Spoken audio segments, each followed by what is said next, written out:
real quick. There we go.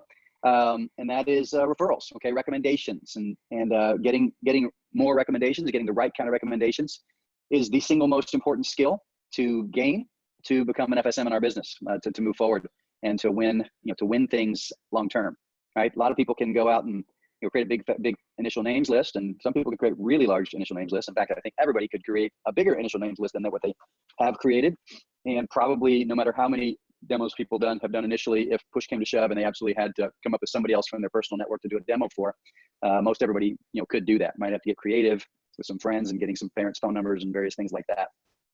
So the first thing I'll say is the number one source of good referrals for everybody is still always going to be yourself. Okay, that is by far one of your best resources is you. And I'll explain that as I go through the ABCs. I'm going to turn this to an ABC video, right? This is an ABCs of getting referrals, ABCs of building your business through more and better referrals. All right, so ABC. Let's go with A first. A stands for always. Those of you that are taking notes, you want to write down the word always. Now there's some sub points under always. One of the sub points is obviously always ask for referrals. Okay, on every demo, for example. No matter how good or bad the demo is, if they buy a big order, then definitely you want to get referrals from that person, because guess what? They probably know other people that can buy big orders, right? If they bought a small order, they know other people that can buy small orders and big orders. But people who buy, you definitely want to get recommendations from, because you want to be able to name drop that person that bought to the person that they recommended. You also want to get referrals from the people that don't buy, right? The people that even the demos that you think go terribly, you want to get referrals from those people, or at least want to ask, because it gives them a way out, right? You know how people are whenever they buy, they're all happy and they're giving you hugs and they're like, thank you so much for coming over. I'm excited to get my knives. And you just created a really happy scenario there. Well, the people that don't buy, you know what their reaction is like, or their response is at the end is, I'm really sorry I couldn't get anything. I really like it. And you did a great presentation. We hear them say things like that. But the reality is, they don't feel that good when they don't buy, right? We want our customers to feel good, right? So that's why we want them all to buy, because they feel better and we feel better. But we also give them a way to feel good if they don't buy by giving us some referrals. They still get to do something to help, right? And we need to understand that people want to help, right? If we're a nice person and friendly, and we make them feel good and give them some good compliments and build the right kind of rapport, they want to help, right? They want to help. If people like you and trust you, they'll find a reason and a way to buy from you, right? That's an old ancient vector wisdom.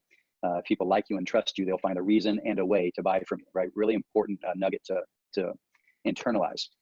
But by giving them a chance to get referrals, you give them a way out. They get a chance to feel good about the experience, because they got a chance. Somebody just joined us here. Okay, I just want to make sure it's all muted. Okay, good. Because they get a chance to do something for us. Okay, that's important. Next, under the banner of always, is you want to always be focused on referrals in the presentation. Okay, and from the beginning to the end, there are things basically on every single page of the demo in the blue book. There are things that we can do to plant seeds for the recommendations needed for the future. Okay, for example, on the company page, we can say, we've sold this much on this many customers, and virtually every customer that we have, Ms. Jones, is from word of mouth advertising, friends telling friends about products that they like and about people that they like, and that's the way we've been able to build our business. So at the end, I'm going to ask you for some mute out that office. There we go. I'm going to ask you for some introductions. Okay. And that's one thing that you want to change in your vocabulary, is instead of saying recommendations or referrals or leads, certainly don't say leads. Okay, that's very salesy. You want to say introductions, right? I'm going to ask you for some introductions. One of the reasons I've been really fortunate, Ms. Jones, to get introduced to a lot of really great people in this business. Okay, that's a good phrase to use. If you're at the AKM meeting, you saw this video of this fella talk about, really heavily talk about introductions at the beginning. And a line that's probably in a lot of your scripts is, Ms. Jones, my number one reason for being here is not to sell you something. Okay, now I got to warn you, people do fall in love with this stuff, and it's really great. But I'm only allowed to let you get something if you really like it, you really want it, you think you definitely would use it, and you can afford it. And hopefully that sounds fair, right? Okay, that's another super nugget line. It says, but the main reason that I'm here is because I want you to like the product enough, and I want you to like me and my presentation enough that you'll be willing to introduce me to some people. I want to work really, really hard. I know if I can do 126 or 125 appointments this semester, that I'm going to definitely earn one of the scholarships, and just depends on how high it'll be. and I'm willing to work my butt off, but I can only work my butt off because people are nice enough to give me lots of introductions. If I'm calling like 1 or 2 people to try to book one of my slots around school and everything, I may not be able to get people their schedule and my schedule to coordinate. So I literally need to be calling hundreds. Actually, in order to do 125 appointments, I need to be calling thousands of people because their schedules and my schedules don't always, match up. And I need to be calling thousands of people in order to be able to work as hard as I want to work. And the only way I can do that is with introductions. So at the end, we'll talk more about how you can introduce me and help me toward my scholarship. Fair enough, right? And now we've planted the seed. Now we've started asking for referrals for introductions from the very beginning. Okay, and all throughout the presentation, there's ways to do it on the names and uses. You talk about who. By the way, Mr. Smith or Mr. Miss Smith, who do you know that like really is big into barbecuing? Like they're the grill master. Maybe it's you, Mr. Smith, or maybe it's one of your neighbors or one of your relatives. But like when you have barbecues in the neighborhood, who like is the host that loves to do the grilling? Right. And they'll say, oh, so-and-so, up the street on the corner, the Johnsons, they throw the most amazing Labor Day or Memorial Day barbecue. So, okay, awesome. Well, what do they specialize in? They specialize in ribs or tri-tip or anything. Okay, ribs. Okay, well, look, I'm trying to collect barbecue recipes.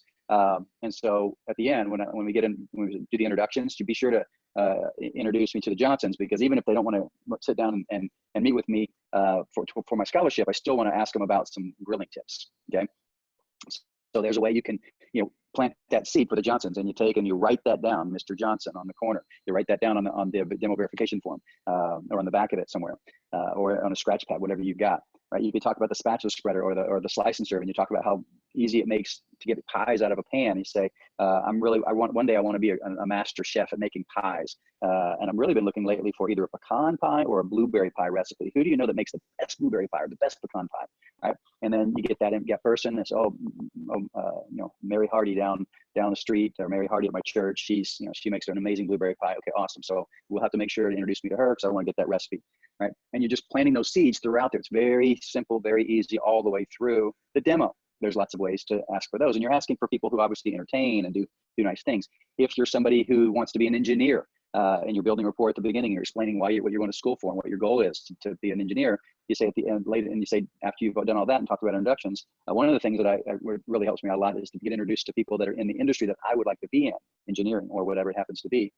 So people who are in that, I like to just pick their brain and find out what kind of secrets or tips that they have to be a better engineer or to get into the right master's program to accomplish this, whatever. That's all networking, right? And that's all part of always asking throughout the entire presentation. The third and last point in the A, always, is you always want to be prospecting, right? Every time you're anywhere, you should be, just kind of being aware of who it is that you're meeting and what kind of people that you're meeting, and find a way to bring up Cutco in a conversation, perhaps, right? I try to wear something with Cutco on it all the time. I love wearing these shirts when I go out, or I have some t-shirts that have Cutco on them, and I've probably got 10, 15 presentations for people because of people asking me about my shirt on airplanes, and hotel elevators, all kinds of places. And so just by having the name recognition of Cutco, people say, oh my gosh, Cutco, you work for Cutco?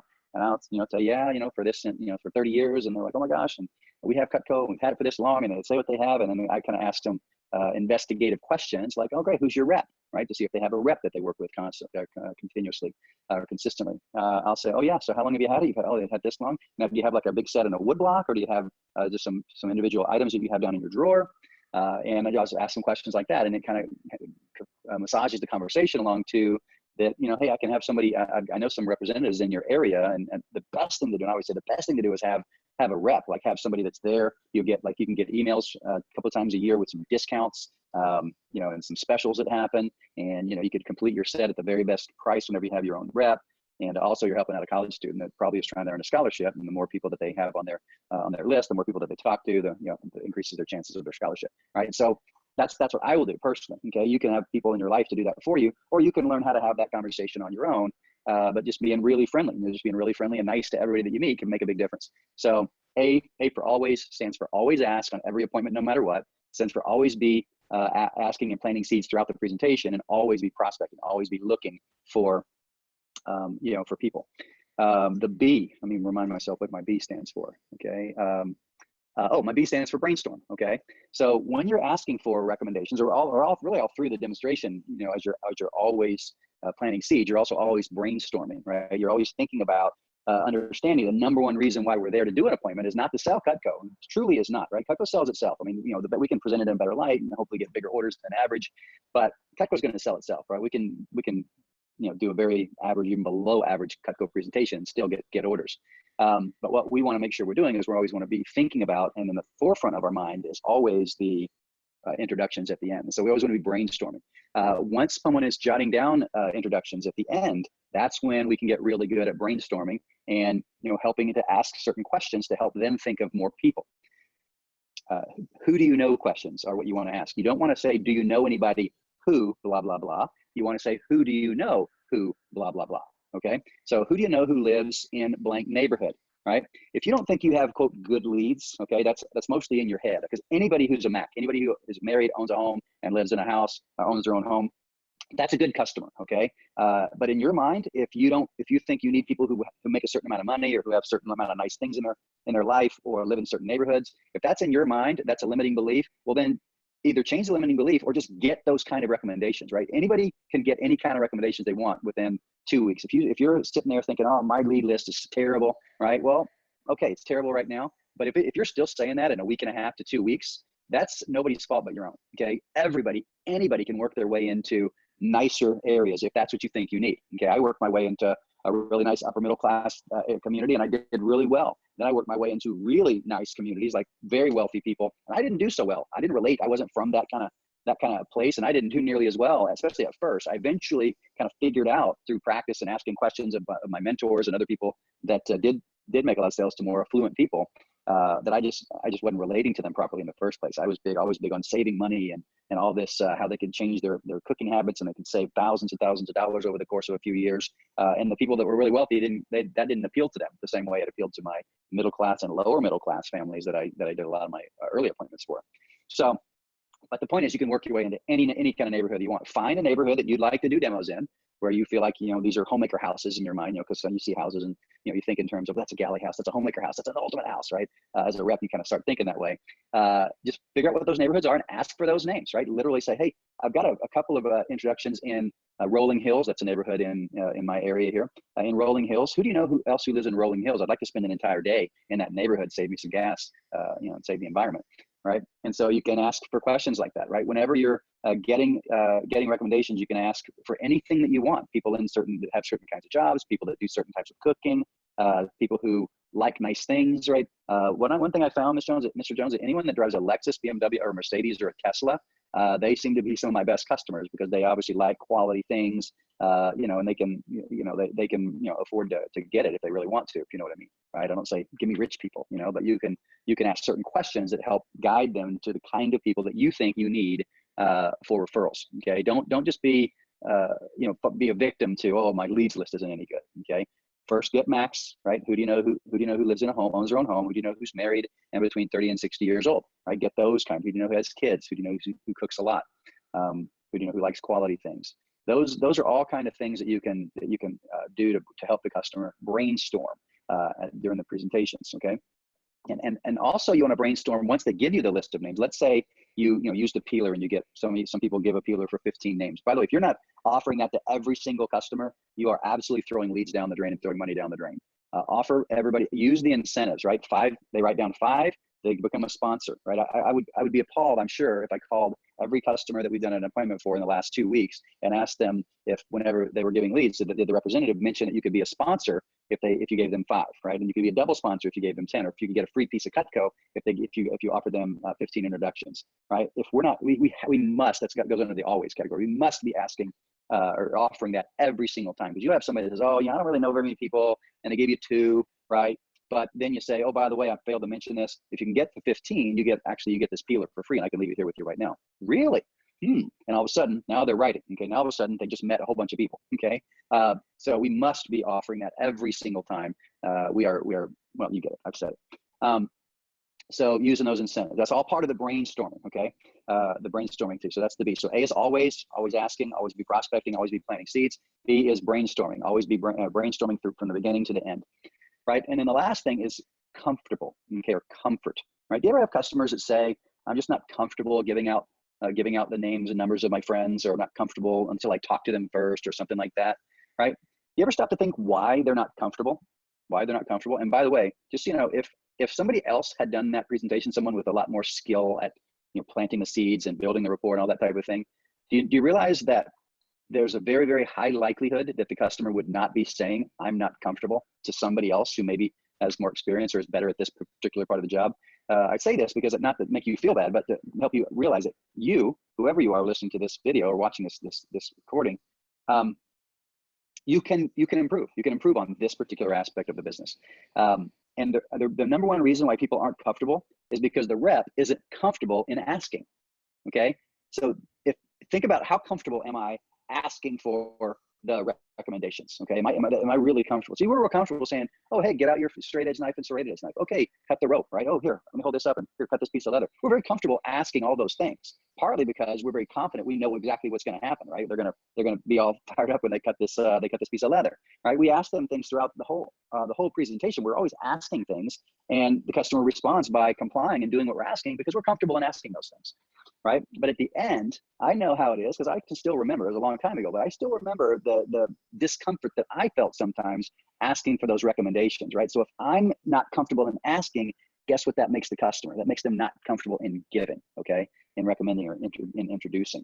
So how do we do that? Well, it mostly comes with just practice, okay? Practice, practice, practice. So I'm going to end this workshop, my part of the workshop, by saying, if you're in an office with some other people together, as soon as this is over, absolutely critical, let's test, okay? Let's test how well we know the basic approach on referrals, okay, and how comfortable we are in saying it. If we're having to mince for words or remember a word, or we put in some extra little maybes, could you possibly, would you, or I find it funny when reps say, yeah, if you could just jot down a couple of people, right, or a couple of names, right? And of course, when they ask for a couple of names, what do they get? They get two, right? Because that's what they ask for. But people, you might be, causing, well, not you might, if you're not, don't feel like you're getting as many recommendations as someone else might be getting, then it's almost always assured that you're causing it, okay, believe it or not.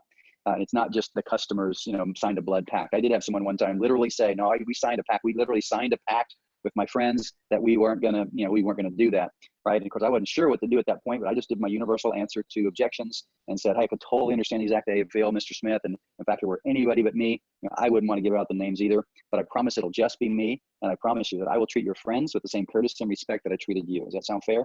Right? And I ended up getting like 7 or 8 referrals from the person. And later on, as I was leaving, or thinking about it a few days later, actually, I thought to myself, every single person that they know, every person they work with, every person they go to church with, every person that, in the entire street, they all sign. How big is this blood pact? How big is this list, that they must have signed, which they probably didn't even sign, but they were probably just trying to make it a point. But it couldn't have been every person that they knew, right? And so maybe they didn't write down the people that, they'd quote had this pact with. Maybe they just wrote on other people, right? Because I'm not looking for, buyers, I'm looking for lookers, right? And that's another important, cool line to use. I'm not looking for buyers, just lookers. That's another little nugget line you can use.